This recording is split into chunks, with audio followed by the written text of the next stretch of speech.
Wow, buni qarang. Agar tushib ketsa odam bor-ku.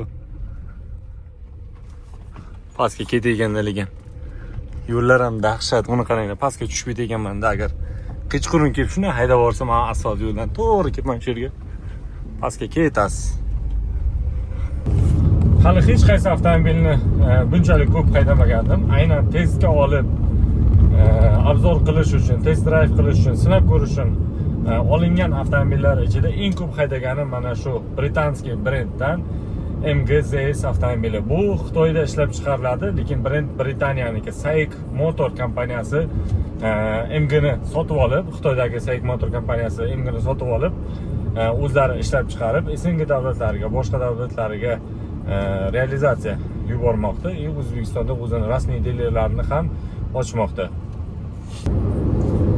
Agar yashirsam noto'g'ri bo'ladi, bu avtomobilni ham O'zbekistonda o'zini konkurentlari bor. Bu Kia Sonet, Hyundai'dan shu xil modellari bor. Kia'ning o'zini ham Soul, Seltoslari ham bunga konkurent bo'la oladi va O'zbekistondagi o'zimizda ishlab chiqarilayotgan Местный avtozavoddan Tracker avtomobili ham bunga primoy konkurent bo'ladi. Narxi bo'yicha avtomobil 236 million 900 ming so'm, 237 million deb hisoblasak ham bo'ladi. Kursni o'zlaringiz hisoblab olsa, menimcha 19,5 ming dollarlar bo'lsa kerak. Hozirgi bugungi kurs narxida agar yoki 20 ming yoki sal pastroq. Har xil banklarda har xil kurs bilasizlar o'zlaringiz. Menga bu avtomobilni yoqqan tomoni avtomobilni tezlanishi, ускорение deydi yoki start. Gaz bossa osongina chiqib ketadi. Masalan, qiynalib o'tirmaydi. Motorning ovozi ham mana ketyapmiz, o'rtoqlar 73-74. Motorni polni gaz bosganimda ham menimcha eshitilmayotgan bo'lsa kerak motorning ovozi. Shuma izolyatsiyasi ham juda qulay qilib yasalgan avtomobil. Faqat mana поворотнигini doshini eshitayotgan bo'lsangiz kerak. Juda ham avtomobil lёгкий ketyapti. O'zbekcha aytganda yengil ketyapti. Keyin Samarqandga ham borib keldim bunda. Obshi bunda adashmasam 1300-1400 kilometrlar yurdim. Samarqandga bordim, Samarqandda ham boshqa joylariga. O'sha Samarqanddan qaytishda ham sinab ko'rdim.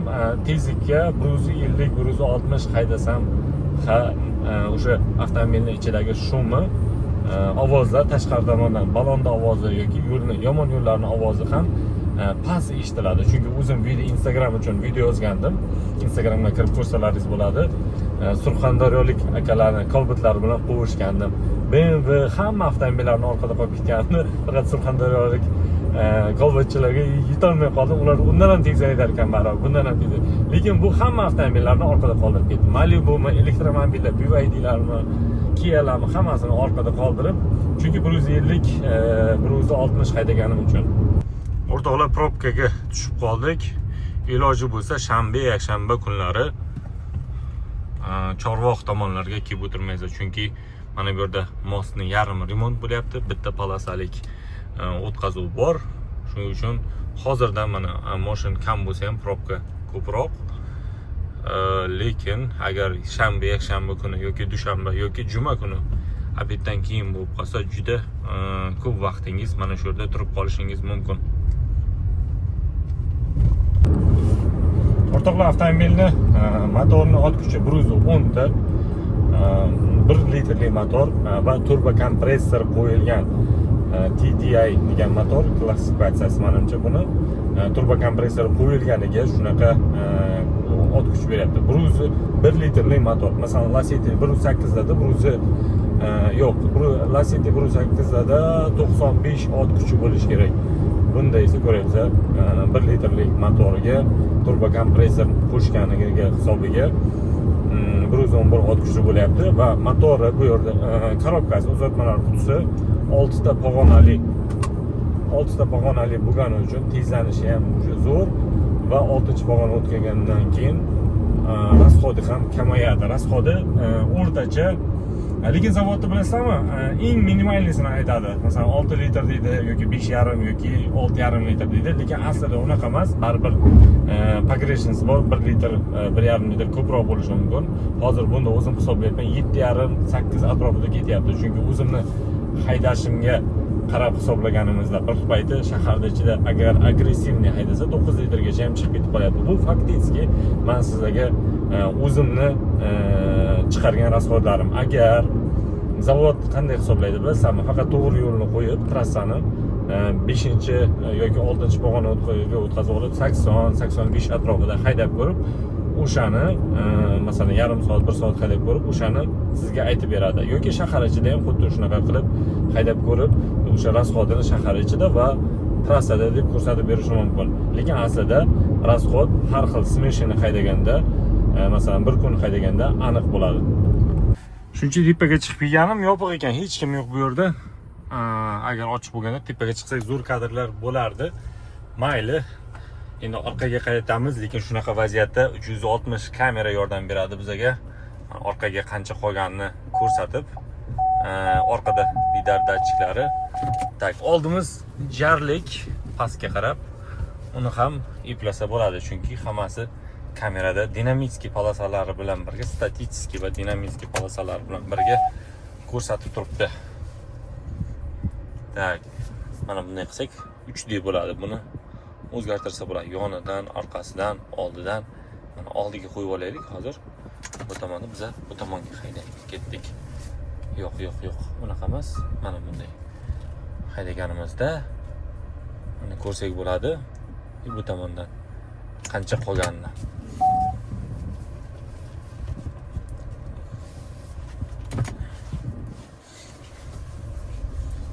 O'rtoqlar, avtomobilda qo'shimchasiga cruise control va ограничитель скорость bor. Tezlikni ushlab turish. Bu nima degani? Masalan, yo'llarda znaklar ko'rsangiz, o'shanga avtomobilingizni настройка qilib olsangiz bo'ladi. 50 bo'lsa 50 yoki 60 yoki 70 yoki bir xil joylarda Ohangaron yo'llarida, Toshkent Ohangaron yo'llarida ko'p joylarda 80. O'shanga 80 ga bog'lab qo'yasiz, ketdi. Avtomobilingiz radarga tushishidan xavotir olmasangiz bo'ladi. Chunki gaz bossangiz ham yoki xayol bilan telefonda gaplashib ketayotganingizda yoki menga o'xshab video olib ketayotganingizda ham o'sha belgilangan skorostdan tezlashib ketmaydi. Cruise control sistemasida ikki xil rejimda ishlaydi. Birinchisi bu belgilab qo'yasiz, o'zingiz skorosingizni xohlagan 70 yoki 80 yoki 100 yoki 150 belgilab qo'ysangiz, o'sha skorosda tormoz bosmaganingizcha ketaveradi. Agar tormoz bosganingizdan keyin yana o'sha 150 gacha, masalan 70 ga tushib yoki 60 ga tushib qoldingiz, yana 150 ga ko'tarmoqsiz. Ruchni ko'tarib o'tirmasdan rishakni o'zingizga bir tortsangiz, yana o'sha belgilangan 150 skorosga ko'tariladi. Yoki 60-70 ketayotgan bo'lsangiz, yonida tugmasi bor, o'zini tugmani bosganda o'sha 60-70 skorosini ushlab qoladi. Ikki xil rejimda ishlaydi. Qaysi ot zo'r? Mana bu otlarmi katta-katta yoki bu otmi? 236 million so'm. Bular narxini bilmadim, lekin hech ot bilan qiziqmagan ekanman. Mana bunaqa otlar bilan qiziqib yurgan ekanman shu payt.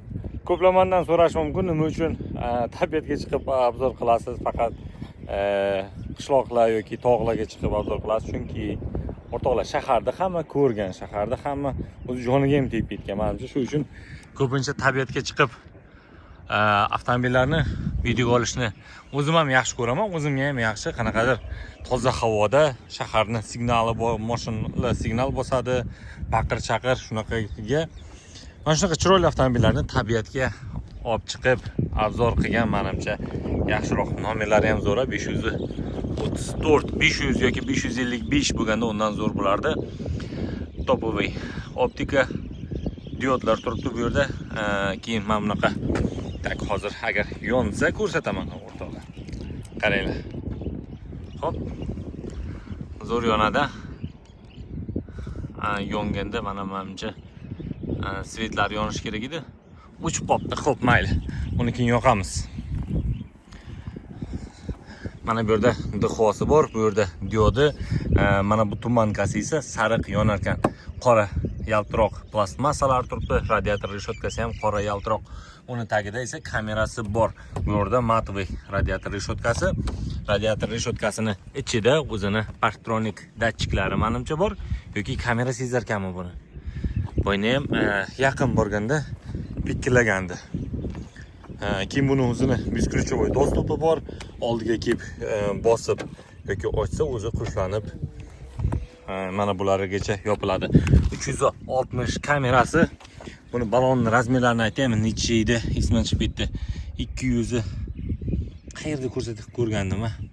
Mana 215 55 R17 5 ta boltda tormoznoy disklari 2 qavatlik, o'rtasida ventilyatsiya bo'ladigani balansirovka qilingan zavodskoy balonlar MG dan. Xaralarni mana bu xrustallari zo'ra. Tak, tipada buni o'zini dachik svet doshlari bor yoki yorug'lik kamaysa, o'zi faralarni avtomatik yoqadi. Salonda ichidagi ham podsvetkalarni yoqadi. Yoki yomg'ir yog'sa, mana bu oyna artkichlarni o'zi avtomatik qo'sha. Alyumin reylinglar, ustiga velik boshqa narsalarni qotirib yoki chang'i qotirib olib tog'larga chiqishga zo'r. Chang'ini qotirishni yersalaysiz, shuni ichiga qo'rsalaysiz bular. Uzunasiga hammasi ketaveradi. Faqat o'rta o'rindiqlarni yotqizsalaysiz bo'ldi. Chang'i Amirsoyga chiqish uchun, Amirsoyni tog'lari u tomonda turibdi. Mana bu xirarog'i bor-ku, o'sha Amirsoy o'rtoqlar. Orqasidan ko'rinishi paxtronik datchiklari bor, orqa kamerasi bor.